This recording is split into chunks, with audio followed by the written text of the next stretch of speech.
안녕하십니까. 문학과 과학을 사랑하는 사람들의 세상 사는 이야기입니다. 오늘은 중국이 미 발 빼면 대만 봉쇄, 트럼프 2.0 시대, 미중 대립 시나리오, 이런 주제로 말씀드리겠습니다. 2024년 11월 15일 중앙일보 사공관숙 중국 연구소 연구원의 기사입니다. 도널드 트럼프 전 미국 대통령의 귀환으로 미중 대립의 향방에 대한 우려가 고조되고 있습니다. 지난 13일 대중국 초강경파로 알려진 마코 루비오 상원의원이 미 국무장으로 지명되면서 홍콩 주가가 폭락하는 등 중국 내 분위기도 심상치 않습니다.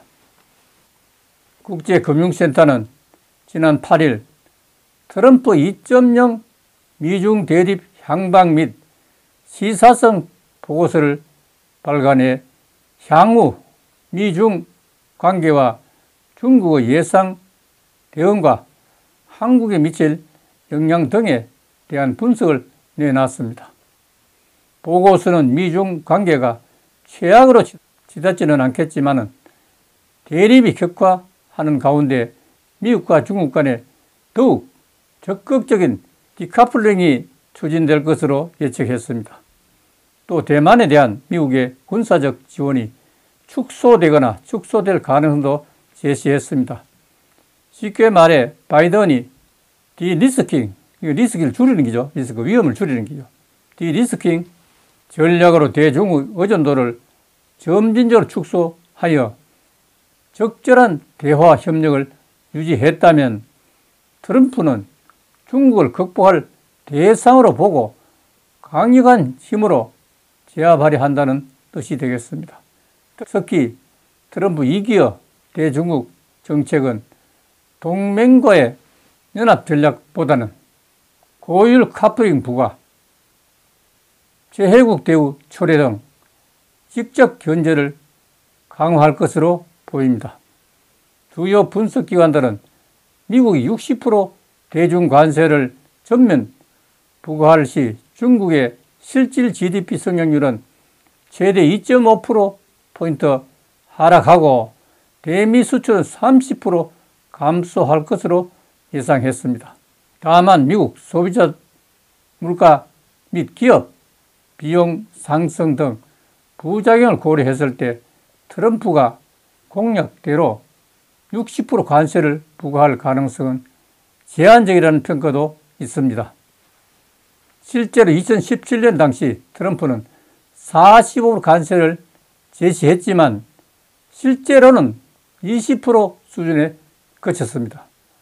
보고서는 대만에 대한 미국의 개입 악화로 남중후에 부상하게 될 지정학적 리스크에 대해서도 지적했습니다. 트럼프는 대만은 절대 방어선이 아닌 협상의 대상이라 주장했으며 얼마 전까지도 대만이 TSMC 반도체로 상당한 이익을 내면서 방위비는 제대로 분담하지 않는다고 압박했습니다.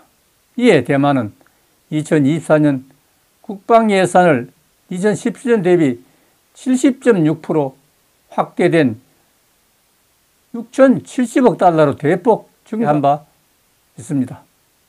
대만 국방안전연구원은 트럼프가 집권 이후 민주당이 실제로 실시하는 해외 군사 재정 지원 제도와 대통령 사용 권한 PDA 절차에 따른 무상 군사 원조를 중단하거나 취소할 가능성이 있다고 분석했습니다.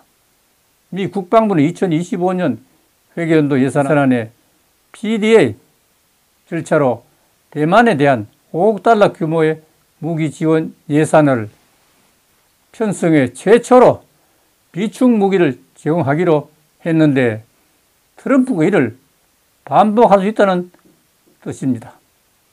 지난해 5월 바이든 행정부는 비상시 의회의 승인 없이 발동할 수 있는 대통령 사용 권한 PDA를 활용해서 미 의회가 2023년 회견 예산안에 반영한 대만 안보 지원 예산 10억 달러 중에서 5억 달러를 집행하기 위해서 지난해 5월 바이든 행정부는 비상시 의회의 승인 없이 발동할 수 있는 대통령 사용 권한 PDA를 활용해서 미 의회가 2024년 회계연도 예산에 반영한 대만 안보 지원 예산 10억 달러 중에서 5억 달러를 집행했습니다.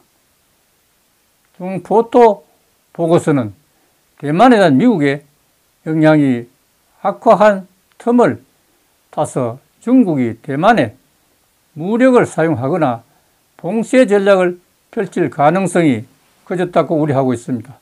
또 그 침공이나 충돌 시기는 시진핑 중국 국가주석의 3년임 종료 시점인 인민 해방군 건군 100주년을 맞는 2027년이 유력하다고 봤습니다.